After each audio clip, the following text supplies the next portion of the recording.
Olá, boa noite a todos.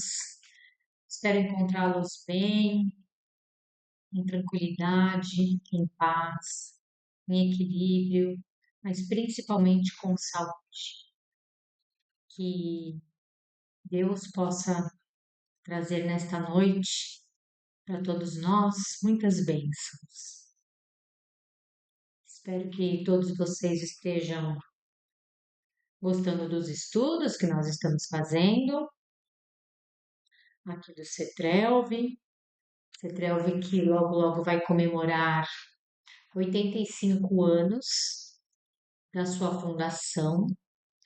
Nós teremos uma palestra comemorativa no dia 26 de abril com o professor César Perry. Ele é ex-presidente da FEB, Federação Espírita Brasileira, um grande contribuidor para a doutrina dos espíritos e para o movimento espírita. Também é um dos iniciadores do NEP, a época da FEB, mais ou menos em 2012, né? NEP é Núcleo de Estudos e Pesquisas do Evangelho, e hoje ele é um grande incentivador para a continuidade dos NEPs em todo o Brasil e fora do Brasil. Então, no dia 26 de abril, ele estará conosco, fazendo aí essa comemoração dos 85 anos do CETRELV, né? Onde nós estaremos unidos com muita alegria, com os nossos corações, em torno do Evangelho do Cristo. O tema será Evangelho com Simplicidade. Então, aquele que assim desejar, quiser pegar o seu copo, a sua garrafa de água ou o seu medicamento para fazer a fluidificação, este é o momento, tá bom? Lembrando dos estudos da casa, então vamos lá. Vamos ver se eu lembro de tudo, né? Às segundas-feiras, presencial, nós temos o estudo teórico e prático de educação mediúnica. Começa às 20 horas. Às quartas-feiras, nós temos no salão presencial a palestra pública, a reunião mediúnica, seguido de passe. E temos também presencial às quartas-feiras, se iniciando às 20 horas, o estudo de educação mediúnica, que contém estudos práticos e teóricos. Às quintas-feiras, também presencial no salão, nós temos a evangelioterapia com seu Noyama, estudo do evangelho, seguido de cromoimersão. Aos sábados, nós vamos ter atendimento fraterno, se iniciando às 14 horas, mas tem que chegar antes para pegar ficha, e vai até a quantidade de atendimentos estipuladas no dia, dependendo do número de atendentes fraternos. Nós temos no salão, começando às 14h45, a palestra pública. Sempre a gente traz uma pessoa diferente, um convidado, falando sempre do Evangelho de Deus, trazido por Jesus, à luz da doutrina espírita. Temos o passe, que se inicia às 14 horas e vai até às 17 horas. Temos cursos presencial de educação mediúnica, com prática e parte teórica. Um horário começa às 14 horas e termina às 15, e o outro horário começa às 15h30, terminando às 16h30. Temos também, aos sábados, o curso do livro O Consolador, que é um curso misto. Ele é presencial ou online. Ele é gravado para ser disponibilizado no canal do YouTube, mas tem pessoas que estão ali também presentes, então é por isso que a gente chama de misto. É um curso bem legal.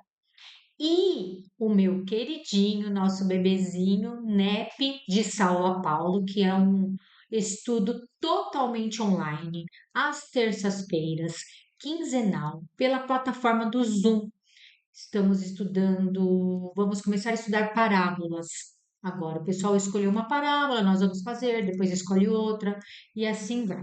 Quem tiver interesse em qualquer atividade desta, pode falar lá na recepção, pode entrar em contato com o WhatsApp da casa, que nós responderemos a todas as questões e dúvidas que vocês tiverem, tá bom?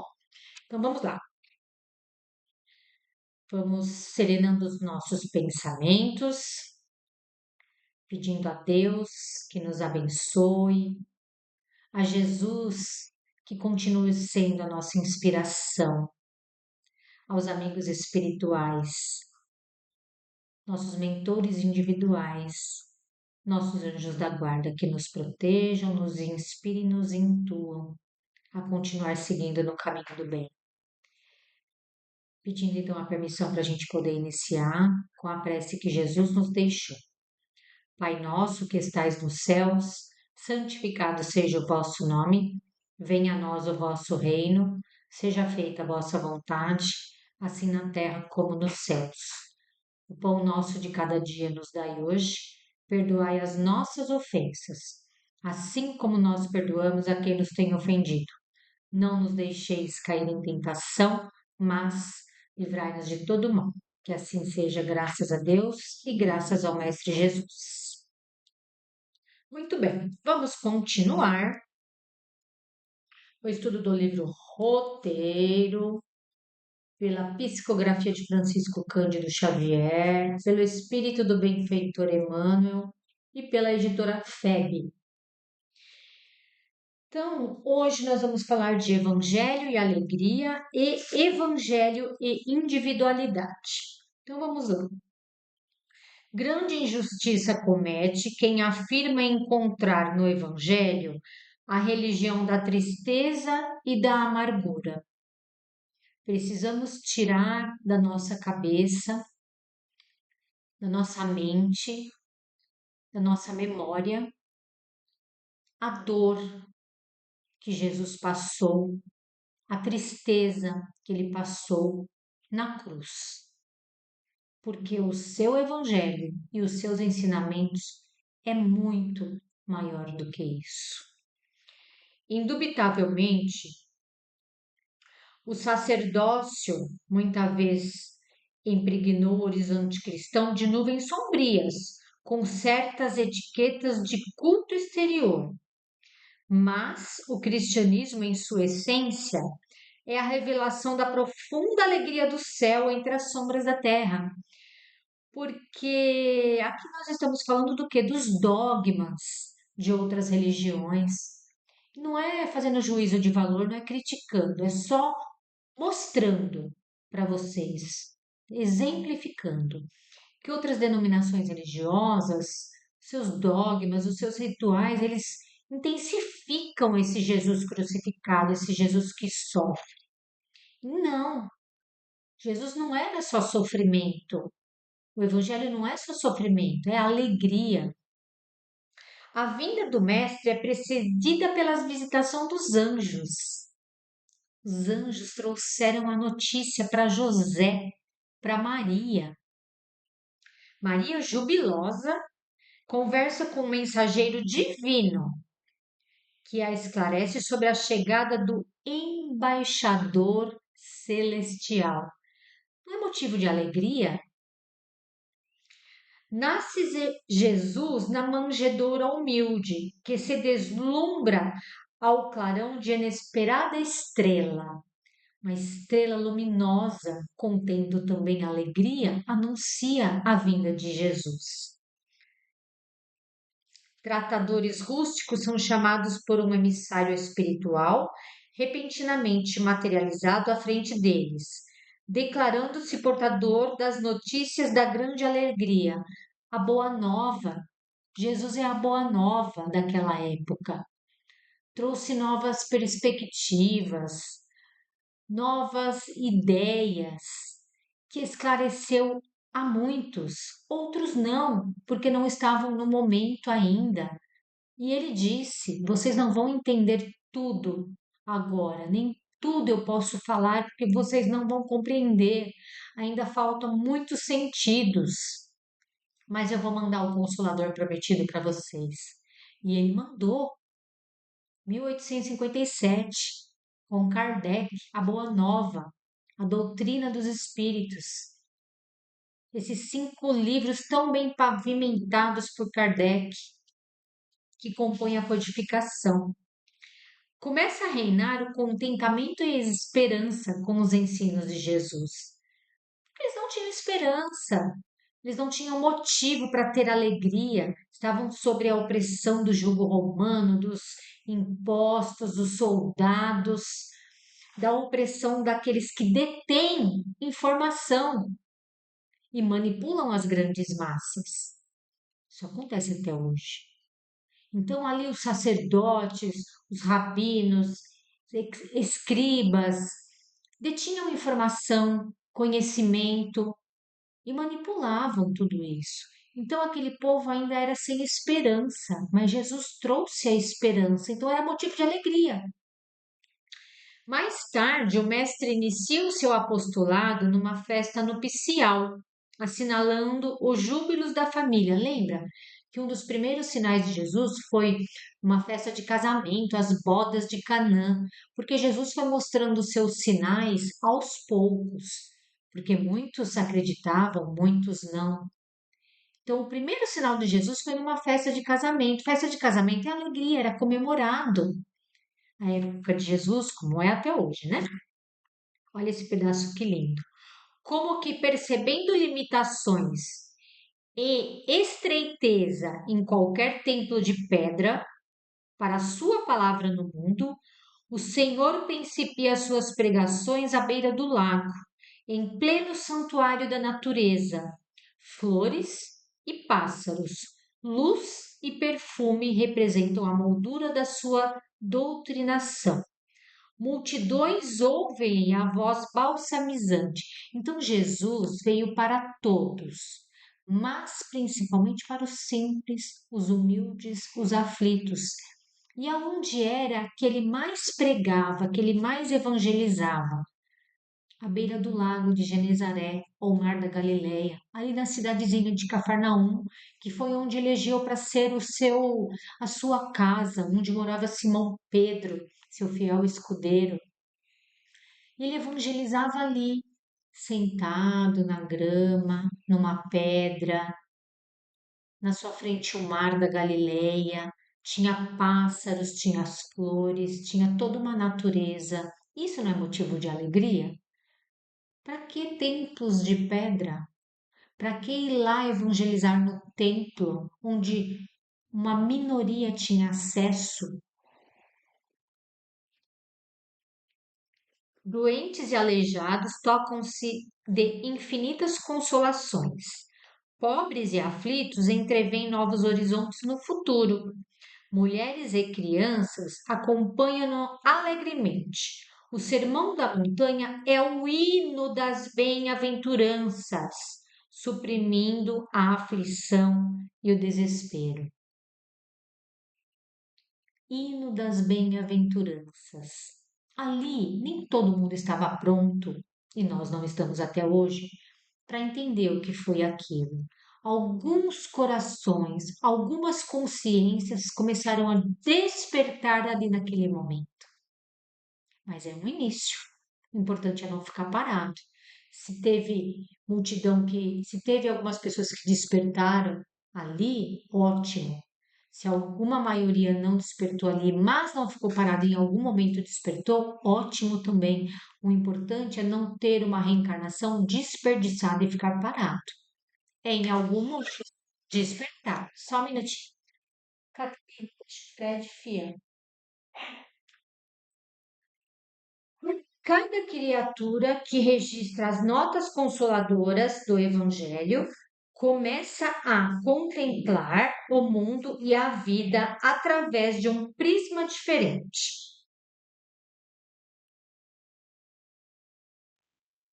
Cada criatura que registra as notas consoladoras do Evangelho começa a contemplar o mundo e a vida através de um prisma diferente. Isso Paulo falou numa carta que, se eu não me engano, é Efésios. Desperta, ó tu que dormes. É necessário, é preciso acordar para as maravilhas do Evangelho, para as maravilhas que esse Evangelho traz para nós como ensinamentos. É urgente acordar. Então, já lá começou o despertamento de consciência. E ainda do suor sangrento das lágrimas da cruz, o Senhor faz que flua o manancial da vida vitoriosa para o mundo inteiro, com o sol da ressurreição a irradiar-se para a humanidade, sustentando-lhe o crescimento espiritual na direção do século sem fim. Porque Jesus também mostrou que nós somos espíritos imortais, que não vivemos uma única vida. E isso já era motivo de alegria, porque a gente não vai conseguir evoluir em uma única reencarnação, mas a gente terá outras oportunidades, e isso era motivo de alegria.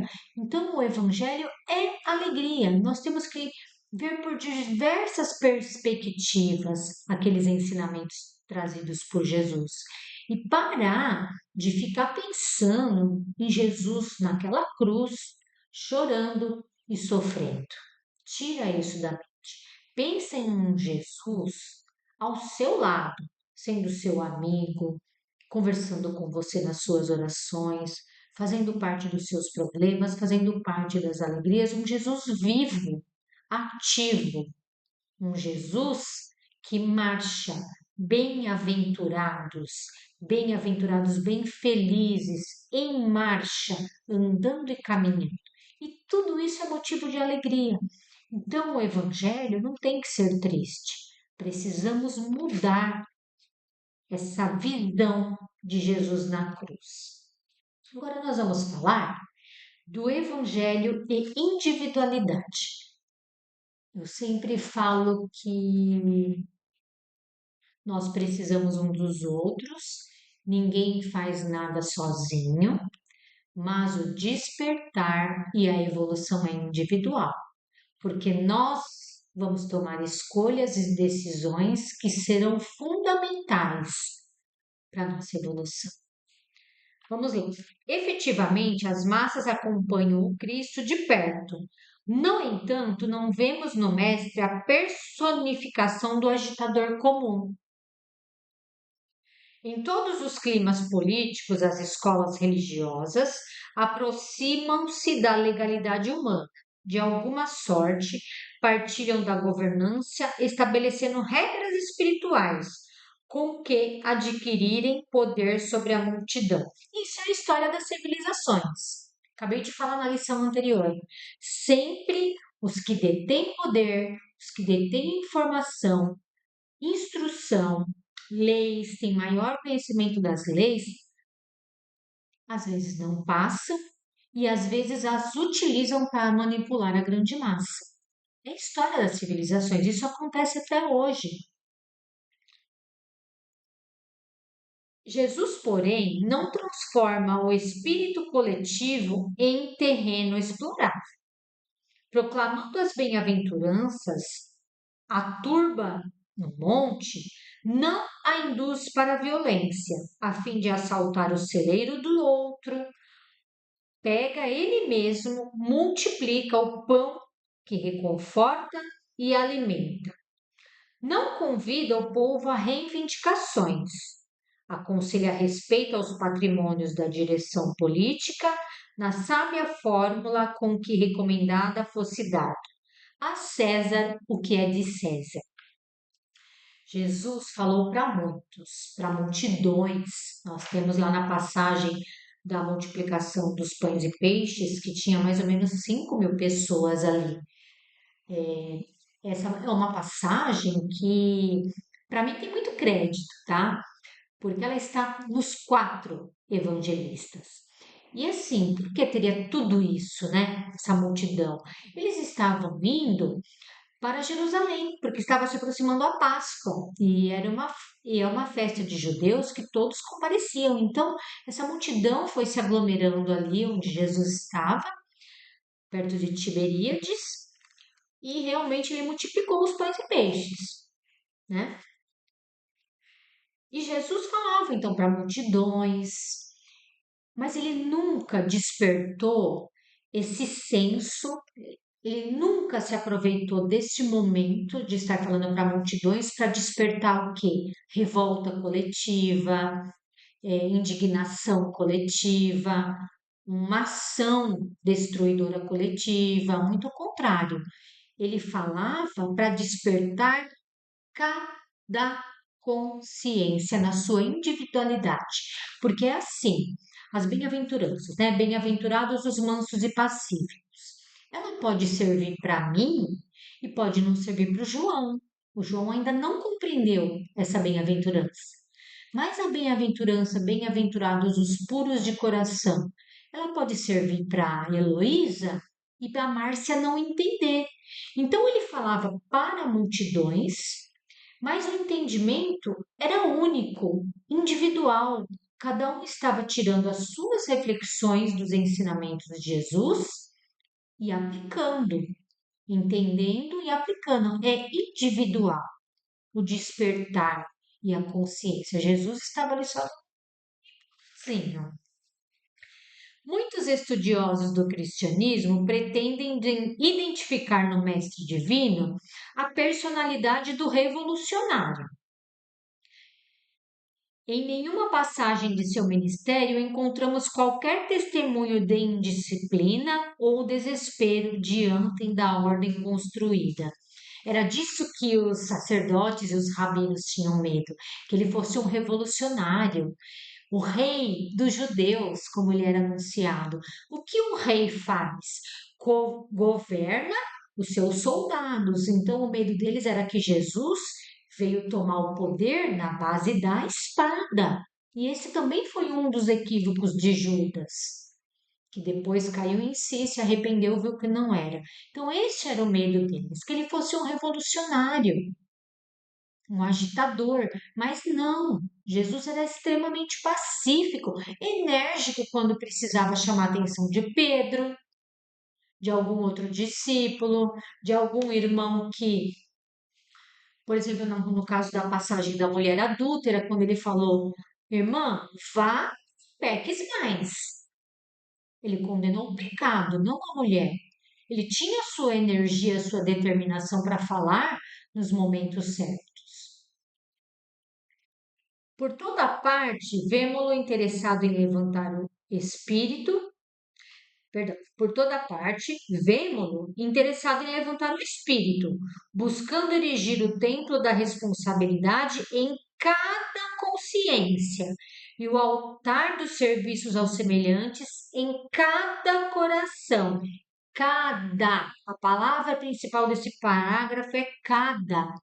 É o meu, é o seu, vai despertar no momento certo, mas também a gente tem que, não é no momento certo, ficar de braço cruzado esperando o momento certo para despertar. Não, demanda esforço, demanda disciplina, demanda ação. Desceu ele próprio ao seio do povo e entendeu-se pessoalmente com os velhos e os enfermos, com as mulheres e as crianças. Para isso lutou, amou, serviu e sofreu até a cruz, confirmando com o próprio sacrifício a sua doutrina de revolução interior, quando disse: E aquele que deseje fazer-se o maior no reino do céu, seja no mundo o servidor de todos. Além de Jesus mostrar os seus ensinamentos para uma grande massa, despertar individualmente as consciências, ele mostrou em vários momentos que o Filho de Deus não veio para ser servido, e sim para servir, para colaborar, para trabalhar, para compartilhar ensinamentos. Além de tudo isso, ele veio nos exemplificar que ele não veio para ser servido, mas para servir. E ele trabalha até hoje, porque ele está cuidando do nosso planeta. Planeta que ele ajudou, que ele criou, que ele planejou, fez toda essa estruturação. Mas nós, como simples ainda, crianças espirituais no pré-primário da escola, temos que despertar as nossas consciências. E a cada lição que escutamos, seja aqui no canal do Cetrelv, seja em outros canais confiáveis de ensinamentos do Evangelho, aplicar cada ensinamento que nós ouvimos, cada bem-aventurança, cada lei moral, aplicar na nossa vida. Isso é despertar individualmente cada consciência. Porque não adianta eu, Márcia, despertar e forçar meu filho a despertar também. Vou dando exemplos, eu vou plantando a semente, eu vou falando, mas o despertar é dele, eu não posso forçar ninguém a nada. Jesus não violou nenhuma consciência, não forçou ninguém a nada. Ele exemplificou, só isso. Vamos fazer então algumas vibrações de amor para os nossos irmãos de humanidade. Vibremos pelo planeta Terra, governado por Jesus. Vibremos pelo nosso Brasil, governado por Ismael. Vibremos por todas as nações, por todos os governantes, para que eles tomem as melhores decisões em favor de toda a humanidade, em favor dos mais necessitados e vulneráveis. Vibremos pelos países que se encontram em conflito de guerra, para que esses governantes desses países em guerra sintam a intuição, a vibração da espiritualidade para o caminho do bem. Vibremos por todos aqueles que se encontram hospitalizados, tratando de alguma doença do corpo físico. Vibremos por nossos irmãos que estão privados de sua liberdade por erros cometidos em penitenciárias. Vibremos por irmãos que se encontram em asilos, orfanatos, internos de clínicas de tratamento de alguma dependência química. Vibremos também por nosso trabalho, nossos colegas de trabalho, nossos amigos queridos do nosso coração. Vibremos pelos nossos vizinhos, pelos pets. Vibremos pela conscientização da preservação do meio ambiente, da nossa água, de tudo isso que é tão essencial para a nossa vida. Vibremos também por nossos familiares, aqueles de distante, que não vemos há algum tempo, mas que temos muitas saudades. E vibremos para os nossos familiares de convívio diário, lembrando aquilo que eu falei no início: ninguém faz nada sozinho. Precisamos uns dos outros e precisamos desses familiares de convívio diário para a nossa evolução individual. Vibremos também para a espiritualidade, fluidificar as nossas águas, colocando ali tudo que a gente pediu, tudo que a gente precisa.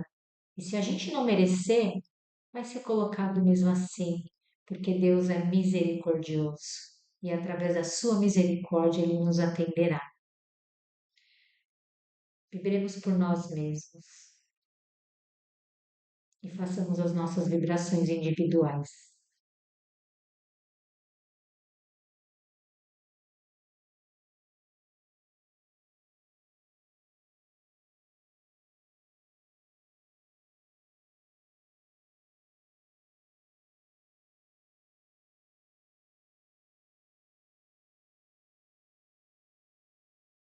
Que assim seja, graças a Deus. Adoro esse livro, gente. Roteiro. Ele tem várias capas, né? Acho que essa aqui é a mais atualizada. Não, acho que tem uma mais atualizada do que essa, mas ele tem muitas capas. Ele tem essa Rosa dos Ventos aqui, acho que na maioria das capas anteriores. Muito bom. Então, vamos pedir a Maria, Mãe de Jesus, Mãe de todos nós, que ela derrame sobre nós o seu manto azul sagrado, nos dando força, vontade de continuar nessa senda evolutiva, que é individual, que ela derrame sobre nós suas bênçãos amorosas de mãe e que Jesus, seu Filho amado, nosso irmão maior, caminhe ao nosso lado, que os seus exemplos façam parte diariamente das nossas vidas, para a gente despertar a nossa consciência diariamente. Pedindo então a permissão para a gente poder finalizar com a prece de Maria, Mãe de Jesus, Mãe de todos nós. Ave Maria, cheia de graça, o Senhor é convosco. Bendita sois vós entre as mulheres, e bendito é o fruto do vosso ventre, Jesus. Santa Maria, Mãe de Jesus, rogai por nós, os pecadores, agora e na hora de nossa passagem e libertação. Que assim seja, graças a Deus e graças ao Mestre Jesus.